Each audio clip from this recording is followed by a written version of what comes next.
and hopefully you'll be able to stay warm for the next week. Looks like we're going to be in for some frigid temps, blizzard-like conditions, and all of that. So hopefully you guys haven't had to get out or anything, or won't have to, and can just kind of stay home and safe and sound and comfortable. Hope so. Maybe it's not going to be as bad as what they say. We'll see. That'd be nice. Hopefully not. This week's Torah portion is called Mishpatim, and that's going to be beginning in Exodus chapter 21, verse 1, through what? Through that sounds about right. I think that's what I put on Facebook. Okay, that's probably right. Yeah, through the end of chapter 24. And Mishpatim, it's plural name, obviously, or maybe not so obvious, but usually when we hear that im on the end of a Hebrew word, that's going to indicate that it is a masculine plural form, and the singular of that would be mishpat, and like the guy Jehoshaphat, basically he has that judge in his name. Mishpatim means judgments. And it's similar to we have a book in the Bible called Shoftim that is otherwise known as the book of Judges.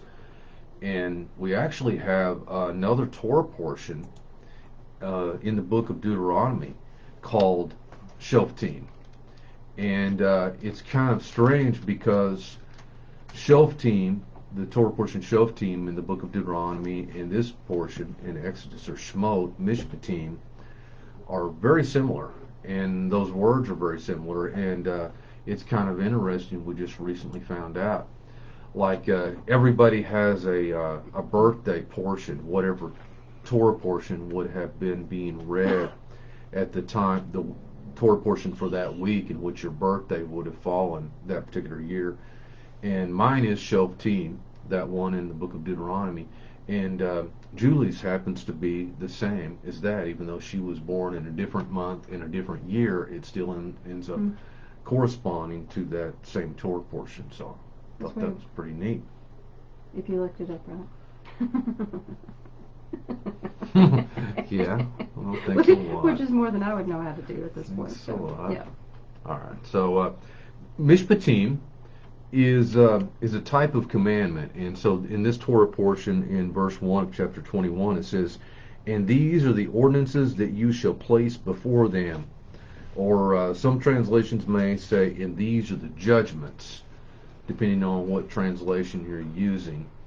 And then it's going to begin to start with these different themes and begin to list out a lot of things. And so there's a difference in the style of what this is as opposed to much of what we have been reading up until this point.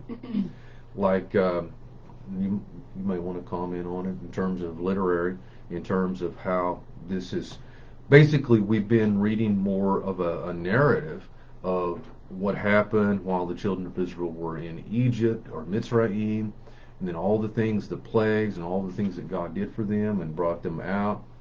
And then last week in Torah portion Yitro, we read about them all assembling at the base of Mount Sinai and getting ready to receive the Torah and the Ten Commandments, because and that's basically the last thing that was discussed, or almost the last thing that was discussed, were the Ten Commandments, which actually in Hebrew it's not the word commandments that we normally think of. It is actually the word words, or the 10 devarim, or the 10 declarations, the 10 utterances. And so like we have a book, I referred to the book of Deuteronomy a moment ago. In Hebrew, that is the name of that book, devarim, or words. And so this is a type of a commandment, a mishpat, or collectively a group of them would be mishpatim. And sometimes all of the commandments of the Torah are broken down in that way, in terms of mishpatim, that style or type of commandment, as opposed to a chukim. We have a Torah portion in the book of Numbers called Hukat, in that it begins talking about the laws of the red heifer or the Parah Adamah, and that is almost the antithesis of this type of commandment here. Like a Mishpatim is like it makes rational sense for the most part. It's something that, people would be able to understand and kind of figure out would make sense. But a hukat, or in the singular, a chok, is often considered to be beyond human comprehension. And I would add maybe the caveat, beyond the natural man's comprehension. Like chokmah? No, No. not quite Okay. the same thing. Yeah, it's a different, like, we have devarim, as I mentioned, which is a type of, or a devar, a type of commandment, words. We have mishpat or mishpatim that I mentioned, and chok or chukat, and then we have also a mitzvah or mitzvot. And often we use these terms like referring to maybe the 613 mitzvot, or keeping the commandments. Often that's what the term we're gonna use. Or a Torah, a Torah, or Torot, a law. That's often translated that way. So there's different types of these things, and you get kind of insight into it in the book of Psalms, Tehillim, for example. In the book of Psalms, to maybe the untrained eye, it might seem that David is just using a lot of different words for poetic, or aesthetic reasons, and certainly it does have those characteristics, but it's actually different types of commandments when it says your words are pure words, or your commandments enlighten the eyes, and the judgments of the Lord, and that sort of thing. These are actually specific types of commandments. And I may still be wrong, but I just meant like chokmah in the sense that in relationship to binah, Oh, binah is more logical and to be understood and to put something in order, whereas chokmah is just a flood of higher information that comes through that may not have a lot of space-time order to it. Like, I mean, I don't know if that's... yeah. I would say that. I would agree. I misunderstood. I thought that you were saying etymologically that those words being... No, you ought to know me symbolically. Okay, A lot of all right. times conceptually, that's where my mind goes naturally. So maybe go back up in a second, since you brought that up, and explain what you just said in English and in Hebrew, because you just used the Hebrew. The Hebrew word chokmah for wisdom. The Hebrew concept really of chokmah, the force or the separate of chokmah, of wisdom, pertains to, I mean, and chime in if I kind of fail to get it, but a flow of just knowledge and wisdom. Yeah, it's just a flow of information that isn't necessarily differentiated. It's just an open flow, kind of like a garden hose that you just turn it on full blast and all the water comes out, and the droplets aren't differentiated. They're just a flow of water coming out of the hose. And then the corresponding sephirot on that line, or the corresponding force that acts as a balancer to the chokmah, is binah, which Understanding or understanding. Yeah. And it starts to take, it's kind of like the sperm and the egg. The sperm, there's a lot of potentials that's rushing toward the egg, and once the fertilization happens, the egg is like the binah, or the understanding, where it takes the potential of the chokmah and it starts to put it into an order. It starts to break it down with like versus like, like and like the cells divide. So yeah, good. Yeah, it is everything basically in Hebrew and in this world is you can categorize it in many ways as masculine, feminine, or neutral. Even like when we think about forces like like you talked about just then, of wisdom, understanding, and knowledge. Knowledge is the synthesis of those two opposites. Wisdom and understanding. Yeah, wisdom and understanding are understood to be antithesis, or put another way, thesis, antithesis, and synthesis, wisdom, knowledge, and understanding. And so wisdom is related conceptually and symbolically with the male. And so, like Julie said, it's this undifferentiated flow of information, as opposed to binah is much like the egg that begins to take that seed or that potential possibilities and then begin to put it into form. And so when those two come together and we have a synthesis, then we end up with da'at, or knowledge to become one with. And so, like using your analogy of the water, or a garden hose maybe, or water hose or faucet. Actually, the faucet itself becomes a binah type thing because it begins to create a limitation and give a form to the thing that really doesn't have much of a form. Or maybe we could use the analogy of ice cubes. If you take these water droplets that are all together and don't really have any differentiation, and we put them, now we separate them into these like ice cubes, then we have done that. Yeah. Might have to keep her over here. So she didn't get too froggy.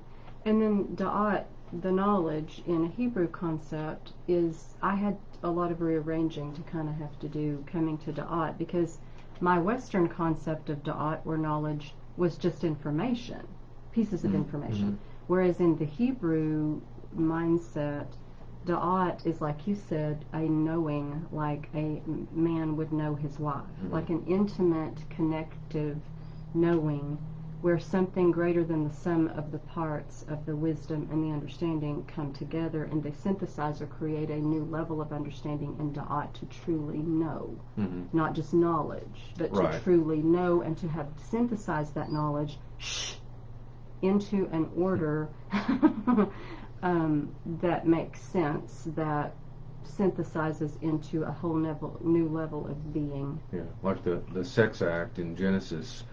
It says, and Adam knew his wife, and the two became one flesh. And the word "knew" there, to know, is yada, a form of that word da'at, or knowledge, to know.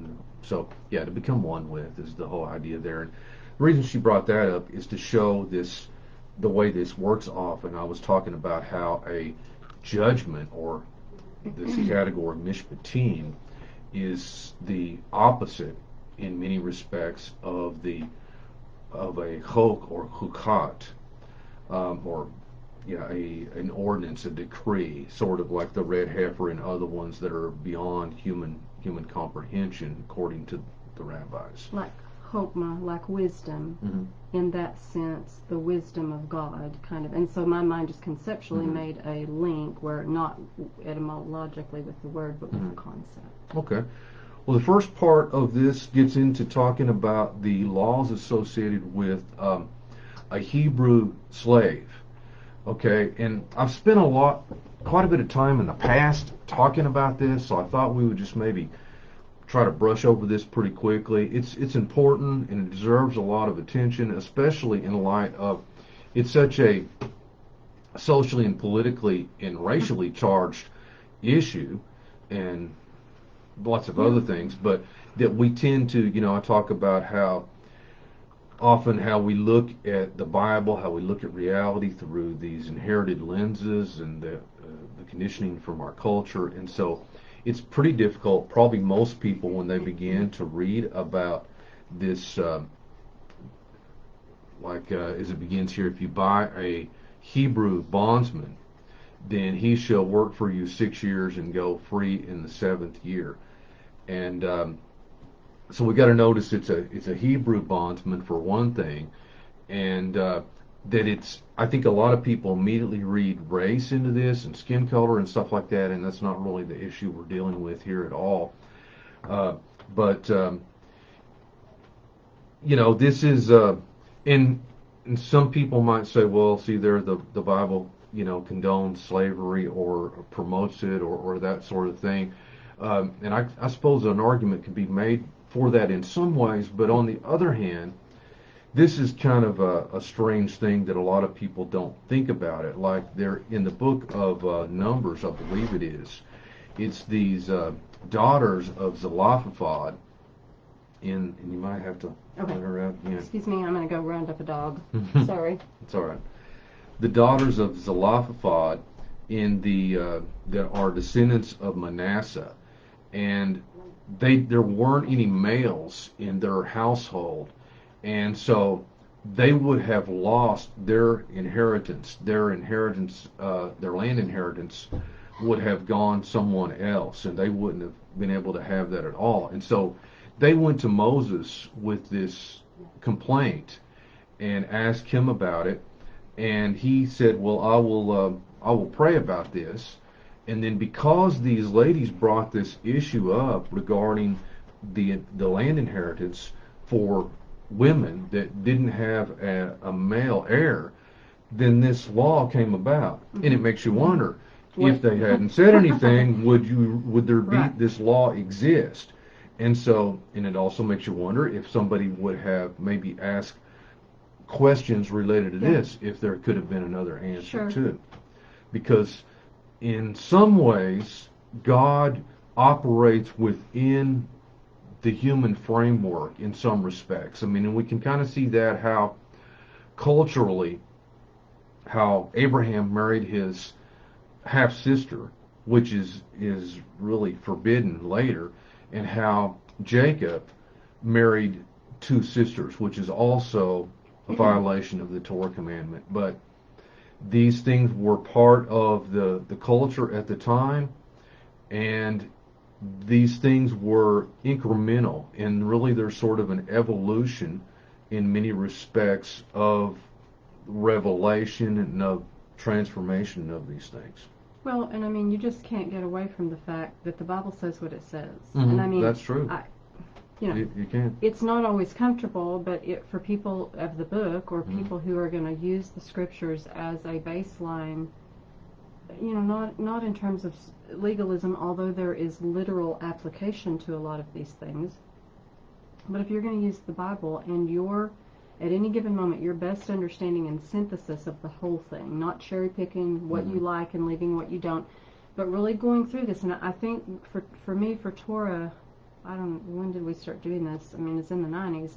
And we've been doing this each year to varying degrees, myself. And every time you go through it, it seems like there's something new that you see, or a new understanding of something, a new question where you're not comfortable. It confronts you over and over and over with issues that are just not politically correct. No. And really, the prophets got into trouble, even in the society that this was given to, because they were calling the people to a higher level of obedience according to the Torah, when the people who believed Torah actually slipped into more carnality. And so, I mean, it's no big surprise that as we, all these thousands of years later from this point, in a different country across an ocean, with modern convenience and all the things that they didn't have, that, it's going to seem like we're out of step. But if we're going to be out of step with something, for those of us who've decided to follow this book and to make it our guideline, it needs to be with culture. And I don't mean do all you can to become an enemy of the culture or not practice wisdom, but these things bring up issues that a lot of times people will just kind of skirt over and don't want to talk about because they're uncomfortable. I don't have all of the answers to a lot of my questions either, but I know what the book says. And so I've got to figure out a way. Part of me working out my own salvation with fear and trembling is to become a correct witness and go through due diligence and due process with the scriptures, with my own conscience, because sometimes they're not in the same place. I mean, if people still were required, and some people still do, the Levitical priesthood still would sacrifice animals if they got their temple mount back and they rebuilt the temple and all of that. I'm a product of my culture in a way that I can't undo, and yet the book says what it says. And so if I were required to do that, I would have a problem within my own conviction for slitting an animal's throat for my own sin, and not just for sin, for the other stuff that it says. So that's an example of I'm going to have to try to make peace with where I am within the culture with what the book says, because I don't think it's impossible. I think it's by the Spirit that you do this. Right, and that's something, you know, that I hope to get into a little bit, is showing that the Torah is spiritual. And as you begin to understand some of the, and by the way, I mean, I didn't just make that up. That is actually a quote from Paul. And I think I have that verse here. Yeah, it's in Romans 7:14. For we know that the law of the Torah is spiritual, but I am carnal, sold under sin. And so that's going to be kind of related, because that's in Romans 7. If you turn to Romans 6, that a lot of contact of that whole chapter is going to be about slavery. Only it's going to be contrast being a slave to sin or being a bondservant to the Messiah. And it basically is taking a lot of these premises and ideas and concepts that we find in the Torah, and it's showing how this plays out on the spiritual realm. Right. And you have to have eyes to see. I mean, and we've talked about this multiple times, if all you do with the Torah, with the scriptures, is come to an intellectual understanding or a carnal, practical working out of it, I'm not going to say you're not going to have a benefit of carnally, practically, physically, walking out these scriptures, but it was never meant to be a vehicle to just make us better carnally. That can be a beginning point, because it's better to be better carnally than worse carnally. But it's to get us to New Jerusalem. Mm-hmm. You know, they went through Zion, but it was on the way to the Promised Land. Zion was the point, not Sinai. Mm-hmm. But Sinai was an important place. They had to go through Sinai to get to Zion. Important part of the journey, Yep. for sure, yeah. And you can't really get to the other place without going through there first, but it's Right. not to be the destination. Right. And some people end up, the carnal thinker and carnal liver tends to want to potentially camp out in that location indefinitely, rather than gradually, faith to faith, glory to glory, make your way toward that ultimate transformation of being a child of Zion. Well, and it's easy in some ways to just rearrange your habits. And some of us, for those of us coming out of the Christian church, it's like you kind of trade out, and I mean, like, again, it's all a progression, but you trade out a Christian set of habits for a Messianic kind of set of habits, and that might be a step in the right direction in terms of theology. But, you know, Yeshua, in his letters to the churches, and you would probably remember which one, he tells one of them, you do this really well and this really well, and to be praised for this or commended, but I have this against you, you've lost your first love. Mm-hmm. The first one, Ephesus, yeah. Okay.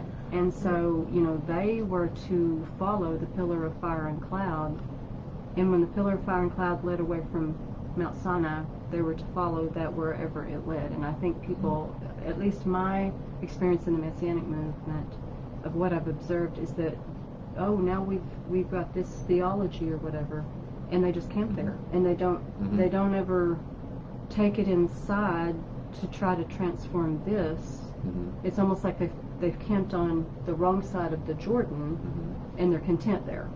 Mm-hmm. And we're not to camp there or stay there. I mean, we're supposed to take the promised land. Right, and this whole idea of slavery and everything, you know, it says that the carnal mind, or the physical, the material, the natural mind, the unregenerated mind, which is most people, whether they're Christian, Messianic, or whatever you call yourself, most people focus upon the material, and we kind of have to start out that way many times, and we try to kind of look at a lot of the subject matter initially through that basic, simpler Peshat level, more of a literal level. But even that, you know, a lot of people, this is where the Pharisees kind of got in trouble at times, and for example, I mean, it's funny, you know, when we talk about do you take the Bible literally? You know, and I've asked that question, gotten asked that question a lot in the past. You know, do you take the Bible literally? And a lot of people, you know, if I say that I don't necessarily, in all cases, take the Bible literally, you know, might get really alarmed, offended, you know, this kind of thing. They but make it mean something. They don't take it literally either. What we'll find out, you know, because they don't believe in literally drinking the blood of the Messiah and literally eating his flesh. You know, no, well, no, that's symbolic. Yeah, exactly. So it's not, everything in there is not literal. Just like parables and things like that. Parables, figures of speech and stuff. Just like in this one, we have the figure of speech that talks about eye for an eye, tooth for a tooth. That's not literally, there's no historic record ever of that being carried out literally.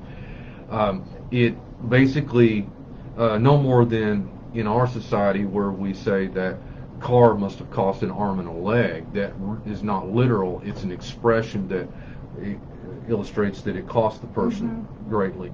And likewise, like eye for an eye, tooth for a tooth, that appears in this Torah portion, it means measure for whatever is appropriate to the damage inflicted by the person, you know, whether to themselves, to their property, to their animals or their house or whatever, that they are to be compensated, no more and no less. And you know, in terms of literal, if we're going to take the Bible, you know, it's funny, a lot of the people that would accuse me maybe of being legalistic become legalistic about taking the Bible literally where it shouldn't be. Like, there's a lot of places in this Torah portion, maybe we can talk about a few of them. In fact, let's just jump over there real quick. I'm going to, in chapter 21, verse, let's look at verse 28. If an ox shall gore a man or woman, and he shall die, the ox shall surely be stoned. Its flesh may not be eaten, and the owner of the ox shall be innocent. Okay, and maybe we can talk about that commandment and the commandments related to that one for a second. But how many of you out there own oxen? If you don't, then that commandment doesn't apply to you in any way, right? You know, what if it didn't say if a person has a pit bull and it gets out and kills someone? So now, if you know, so if I had an ox that went out and did harm to other animals or to people, then it applies to me. But if it's my pit bull or something else, then I'm not. You see how that the scripture, the Torah, is to teach you wisdom and discernment, and you can take that principle and whatever it is, an ox or a Rottweiler or a pit bull, if your pit bull gets out and kills the neighbor's dog, or it gets out and bites someone, mauls someone, cause somebody to be deformed or kill someone, this is the type of, well, a lot of our laws are based upon these things anyway. And so when you begin to break these things down, you have to, it's complicated. It really is sort of a complicated thing, because you can say, I mean, you've got, for instance, a lot of these, in cases where somebody is killed, where there's a fatality, and there's a number of these that are talked about in this Torah portion. Well, the Torah draws a distinction between if it was an accident and the person didn't plan it, and somebody just an axe head flies off the end, the handle. These guys are out there working, and an axe head flies off and kills somebody, as opposed to somebody that lies in waits in a premeditated murder situation. And like in our legalese, we were talking about it earlier. We have what is it? Actus reus, that means a wrong act or bad act. Guilty act. As opposed to, or guilty, in contrast to mens rea, which is guilty intention. So you can have a bad or guilty act. You can be guilty of an act and not necessarily be guilty of the guilty intention. And our laws draw a distinction, just as the Torah does with that. And so these things have to be thought about and investigated. And like right now in the United States, we've got, probably most of you aware that the second impeachment hearing is going on, which is a legal proceeding. Supposed to be. And so the Torah lays out ways in which guilt and things, and you've got standards, just like the Torah is basically the constitution that was given to the children of Israel, and we have a constitution that our law is supposed to be based upon, but you have to kind of these things are a process of learning. You have to develop proper critical thinking, because otherwise you can just use emotionalism to try to make your point, and biases and all sorts of fallacies of thinking to try to prove your point and to get a guilty conviction or an acquittal that is not based in truth. And in fact, we were talking earlier, I don't remember what got us talking about it, but we were talking about exculpatory evidence, and this sort of, the Torah supports that idea that, if, for instance, the prosecution has exculpatory, they've got evidence that could clear the person they're prosecuting, legally they have to make that known, but we know that doesn't always happen. Either side, you said the prosecutor. Yeah, just for example, that would be the case. Yeah. If the opposing side has evidence exonerating, well, of course, because it's supposed to be a just law of laws, and a just society of laws. Let's take a few of these. I know we don't have a lot of time to get into it, because I like these kind of Torah portions where it's just got like one law or a Mishpatim, one type of commandment after another, and you could really, if you take the opportunity to really think about these, I mean, it can really help develop critical thinking and help you to develop perspective, and hopefully honesty and consistency and greater learn how to use logic and discipline your mind after these things. I mean, because we all were teenagers, and teenagers run a little hot, and they just react to things, and a lot of times when you sit them down, if you can have a calm conversation and get them to talk to you, you can show them fallacies in their thinking. You're actually running off emotion, even though you think you have a good intellectual reason. At the bottom of it, it's driven by emotionalism, and so you have anyone has to develop framework and steps and codes to put themselves through to check and balance their own self and say, well, I feel this way and I think this way, but let me examine it and let me ask myself some questions and put myself through the paces to see if maybe I'm just offended at something, and so I'm swinging the gavel down on a judgment in my mind. I may not be a judge in a town or whatever, but we're all judges inside of our own being, and to not just slam the gavel down. Well, if we're honest, a lot of times the gavel comes slamming down because we just got mad. Someone just made us mad. Boom, you're guilty. Well, they're only so far proven of being guilty of making you mad, which doesn't necessarily mean they did anything wrong. And these guidelines help take you through thought processes and action processes so that you don't come to an unjust or inaccurate decision. It's very important. Teaches us, if we set our heart toward applying the principles of the scriptures, it helps us to develop critical thinking, and it helps us to become more intellectually honest. And that's what within a lot of people, I mean, hopefully we can begin to make a lot of these things. You'll notice that a lot of these cases, just like I said, I was talking about these modern Latin terms of actus reus in contrast to, come here, girl, in contrast to mens rea, or what's the guilty thought, basically, of guilty motive, that kind of thing that we look at. And so, but just because, and there is a difference, and we recognize a difference. And I mean, your animals, your children, if something is on purpose or it's an accident, right. usually we treat those things Sure. differently, and the Scripture does too. It doesn't mean you're going to be acquitted or not face some sort of consequences if something wasn't on purpose.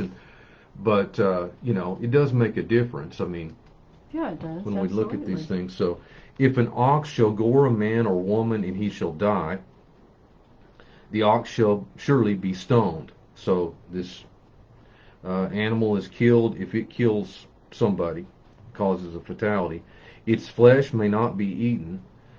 That's interesting. Why not? Why? What would it matter? Well, you've got to. Blood guilt. Yeah, when you begin to look at the Scripture, we can flip back, for instance, to Genesis. If you'll keep her over here, I think it'll help. But I can't do it. I only got a couple of arms. It means we have to pet her for 30 minutes. Pretty much. Non-stop to get quiet. All right. So we have this in the book of Genesis, chapter No, stop it. 9, I believe. I think that's right. Chapter.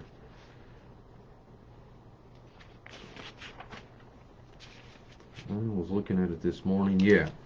It says in Genesis chapter 9, verse 6. Let's back up a little bit.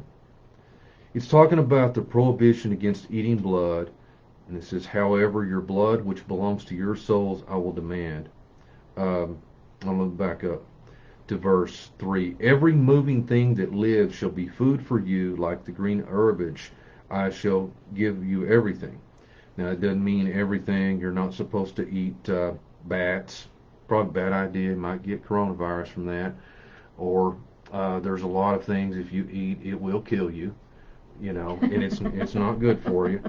So this is within a Torah context. Ajax. It means both vegetables and animal flesh, clean animal flesh, but flesh with its soul, its blood, or I think some translations will say, but the life is in the blood. You shall not eat it. However, your blood, which belongs to your souls, I will demand. Of every beast will I demand it. But of man, of every man, for that of his brother, I will demand the soul of man. So, if a man kills, a human kills a human, the life of that person is demanded, the death penalty. And there's a death penalty, he will demand it of an animal if an animal kills the person. So there is like a curse on that animal that killed the person. And so it would not be kosher to eat that thing. And so, you know, it's interesting, you know, things like that people wouldn't, because they don't see anything differently, they would assume that nothing is different. But so in this scenario here, we have the wild ox that gets out, gores someone, kills them. The ox is to be killed, but it's not to be eaten, and the owner of the ox shall be innocent. In other words, they're not going to. It will not be the death penalty for the owner of that ox. The first time. However, yeah, as we continue on in verse 29, but if it was an ox that gores habitually from yesterday and the day before yesterday, and its owners had been warned, but did not guard it, and it killed a man or woman, the ox shall be stoned, and even its owner shall die. Okay, so now we got a different thing. The first time, there's a death in both of these situations. But the first time, it was just sort of a fluke. The owner didn't have any idea that this animal is dangerous, and somehow it got out and killed someone. The second time, there's a pattern of behavior, and the the owner has been made aware that this animal has been dangerous and it has maybe harmed or come close to harming people before. He's been made aware of it, and he failed to manage what was his, and it caused a fatality. Now he gets the death penalty in addition to the ox. And so that's just even on, looking at this on the natural physical plane. But when we begin to look at this on a deeper level, like, well, for example, in the New Testament, I think I might have an example here in 1 Corinthians chapter 9, verse 9. It says, "For it is written in the law of Moses, you shall not muzzle the mouth of the ox that treads the corn. Does God take care for oxen?" In other words, was this commandment put in the Torah because God loves oxen so much? Well, certainly he does love animals and his creation, but then Paul goes on, he asks this question, he says, "Does God take care for the oxen?" Verse 10, "Or saith he it altogether for our sakes?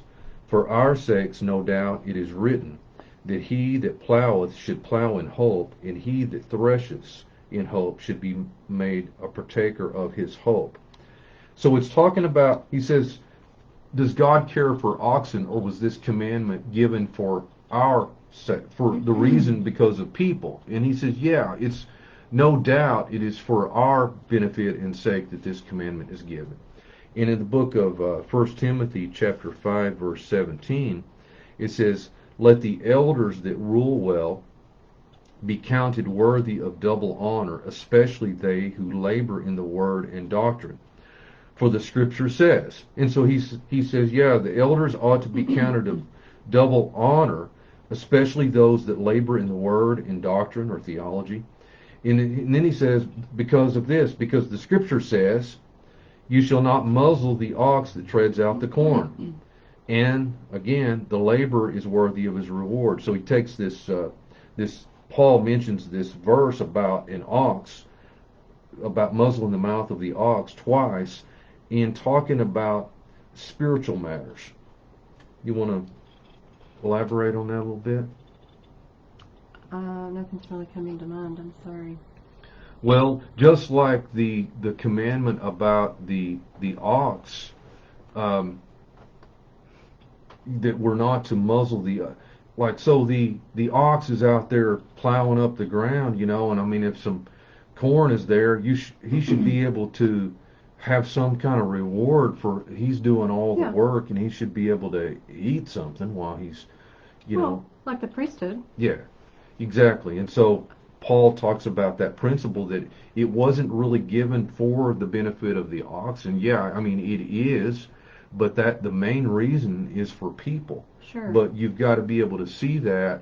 You've got to have spiritual eyes to be able to see that on that kind of level, that to realize that the oxes being talked about here in many of these cases are people. Mm-hmm.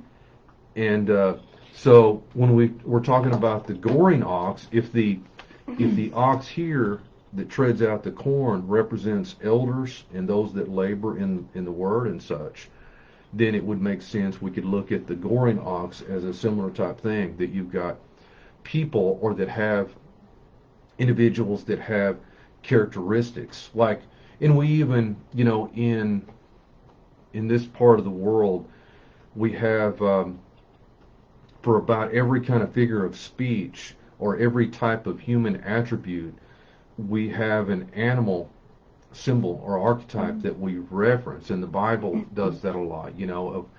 We might say that a person is a viper or a snake or a fox or a wolf or a pig, lion, or yeah, on and on and on. Yeah, I mean, they represent different types of attributes, and so in this case, it's like the ox. It's something that has to be managed. I mean, the ox, maybe we've got an anger problem or something like that. And if we do, and there's a pattern of that type of behavior, of losing your temper and goring people, then you need to keep that thing managed and guard it. So, and or else, you're held liable for any kind of damage. Well, and in the conceptual way of looking at it, your eldership may be put to death. I mean, if you're an elder and you're plowing whatever, a teacher, whatever, in some position of authority or leadership, you can glean things of how God thinks and what might happen as a judgment through these things. Like you said, if I don't have an ox, it doesn't apply to me. Absolutely, it all applies. Mm-hmm. We may not see how it applies, yeah. but if it's a spiritual document and we believe that, then it all applies. And so, taking other scriptures like you did to liken it, to start tying everything together, then there are consequences to actions. Whether you get the death penalty, there's still consequences to things. I mean, if you've got 3 kids and one of them just absolutely spazzes out like in a complete fit or just being silly, and they knock over something, a hot liquid that falls on another kid and burns them, you're not going to give them the death penalty because it was an accident, but you're going to punish them in some way because they caused a harm when they could have managed it. Right. And sure. But adults, we're no different. We understand these things on certain levels, like with dealing with livestock and with stuff and with kids, but then it's not real popular to talk about it with adults in adult settings and within the body. Right. Well, because it's cognitive dissonance. It is. Because, and a lot of times people, I think particularly in the Messianic movement maybe, and I'm out of touch really because I used to listen to different teachers sometimes, and it's been a number of years since I've hardly heard many at all. I don't know why. I just don't really listen to stuff much anymore. I just don't do it it's pretty rare that I do.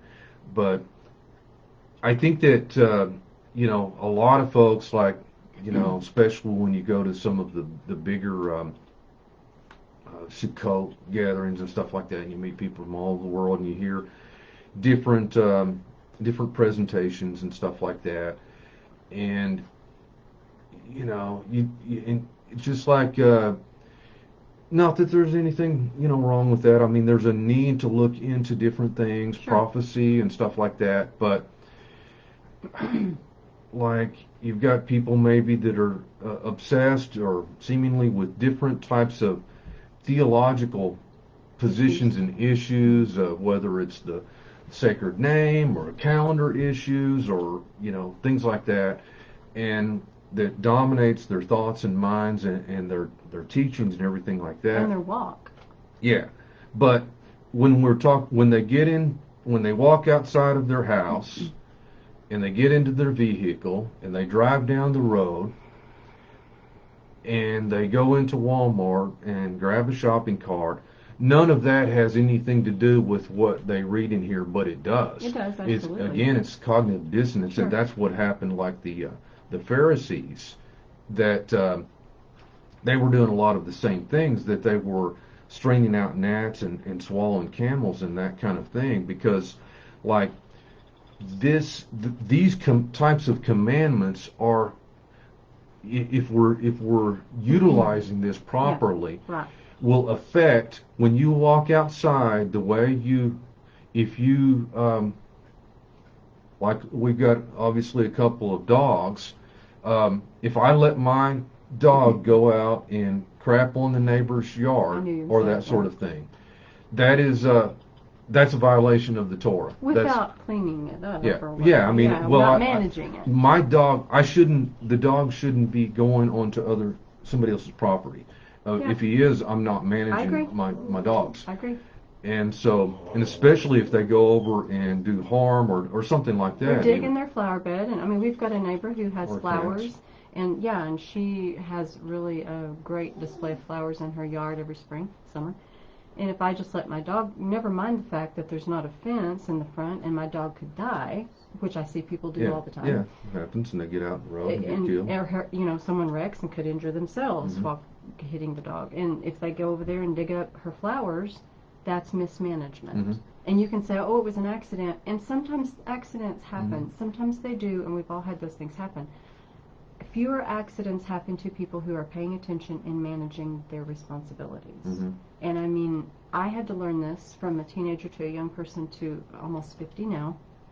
There are times it's just maturity, that you just start having to tend to your stuff better. And there's a scripture that talks about you falling on the rock or the rock falling on you. And I don't mm-hmm. remember the exact phrase about mm-hmm. it, but the concept is you judge yourself so that you're not judged by others. You know, so that someone else doesn't have to bring your chaos back to you and say, this happened and this happened and this happened and you were nowhere to be seen, you left your gate open, you did this.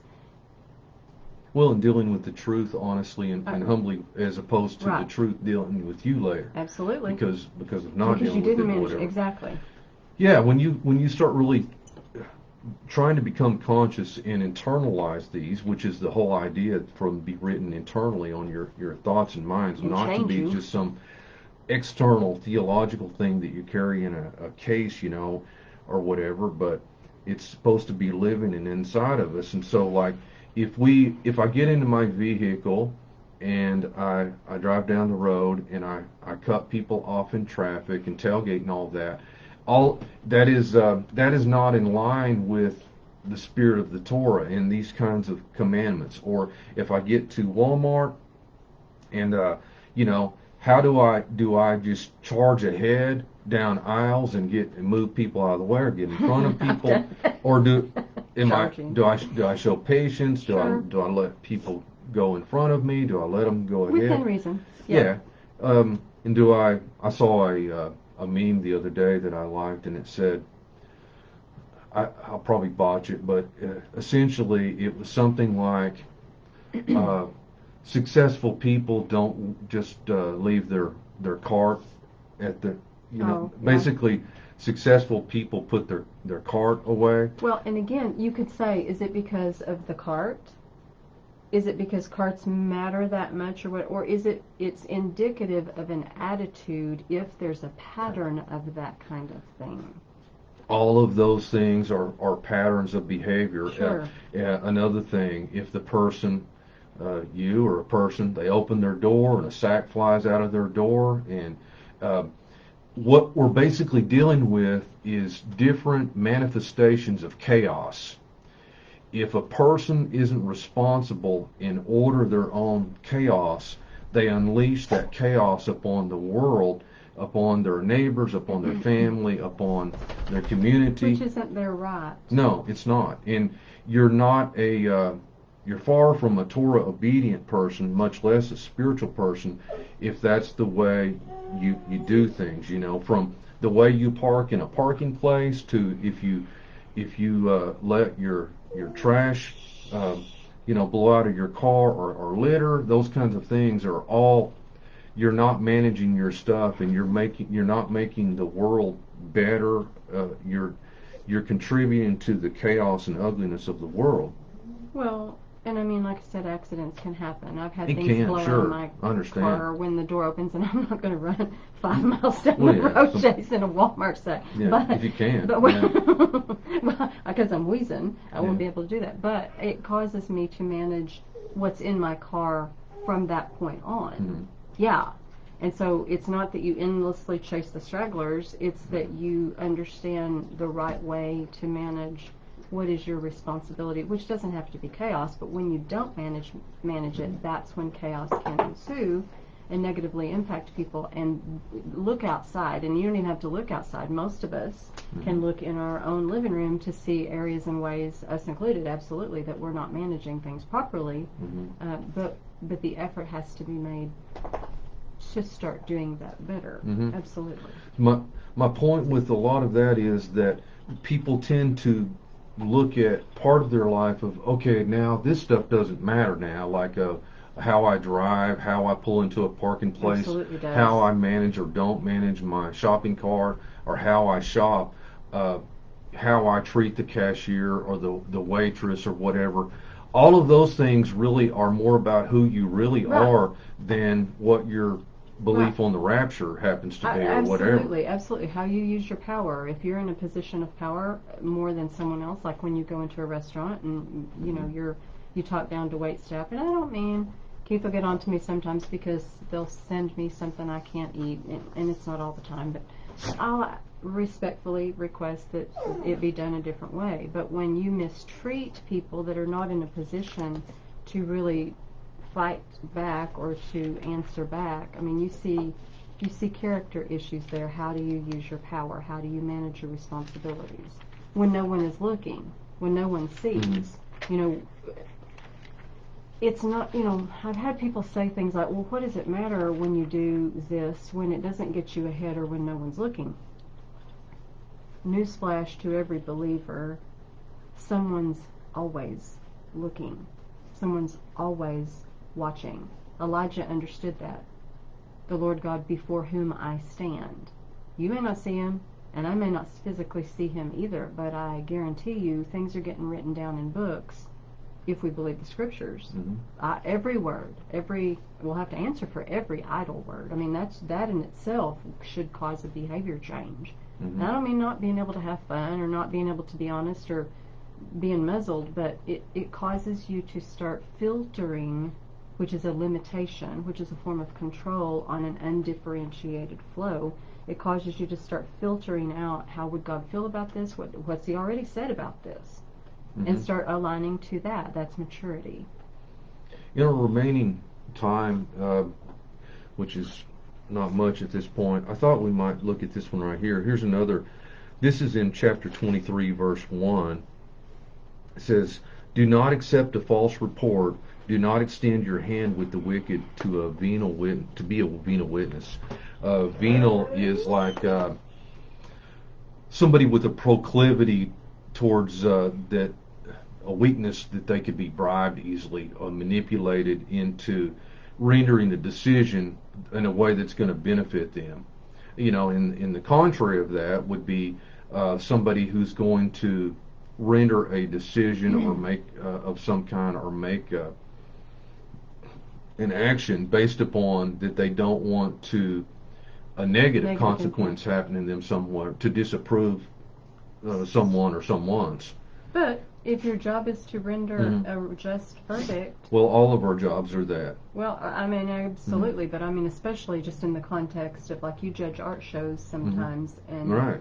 I mean, it helps to not know, when you don't know anybody, and you don't know anything, he will go in, and people sometimes have tried to, like from the art group, have walked around with him to start telling him about the arts. He's like, don't tell me anything about him, I don't want to know anything about him.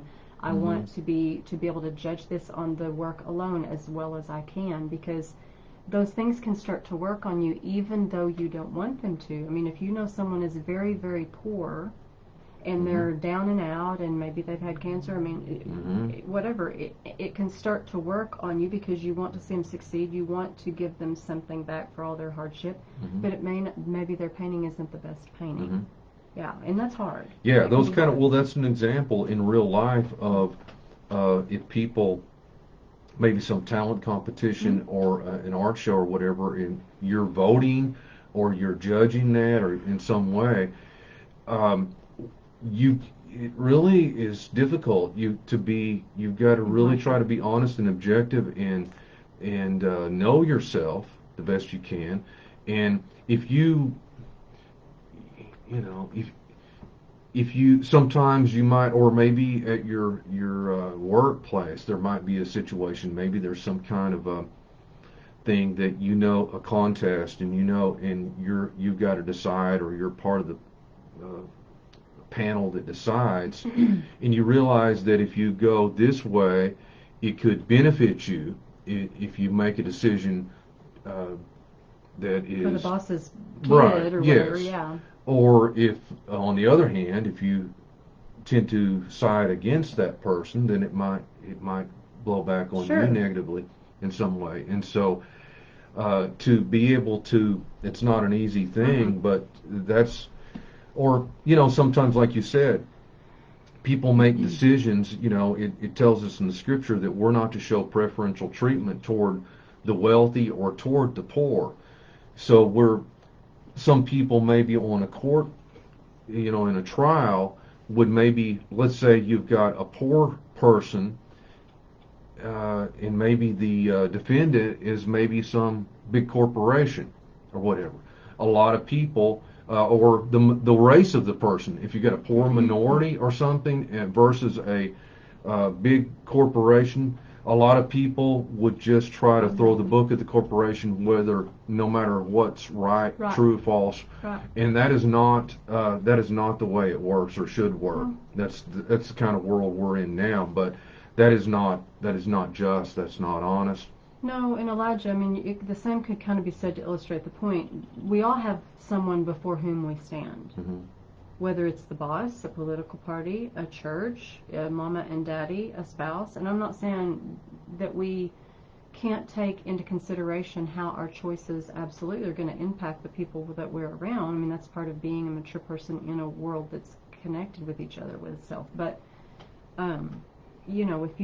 if you start to make and actively put God in that position in your own subjective experience, He's already that in the objective sense.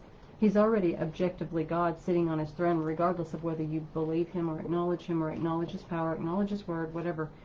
But to subjectively choose and to methodically start to habitually put Him in that place, maybe I'll lose my job for saying what I really feel when asked or put in a position or situation. Maybe I will lose my job. I mean, and those are scary things. But given the current climate of a lot of these different things, these are decisions and choices that is probably going to do us well to kind of think about and go over before we're in that situation. It takes practice. I mean, you don't suddenly jump up and run a 20-mile marathon if you've been a couch potato, and I think these big grand gestures of faith don't happen either if you haven't been working those spiritual muscles in little ways.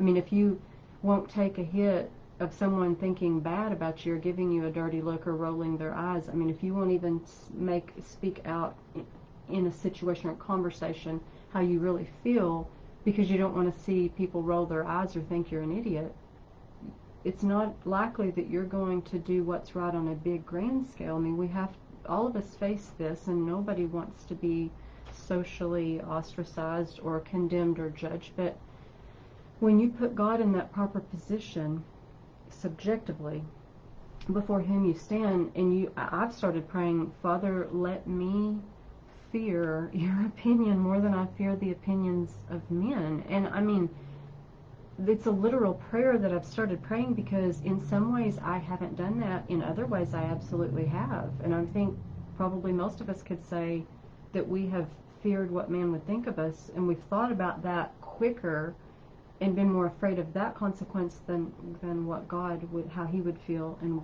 a consequence that might come to us. And it may not be death. I mean, it may not, the consequence for crossing that may not be death right now, but it might be a loss of sight.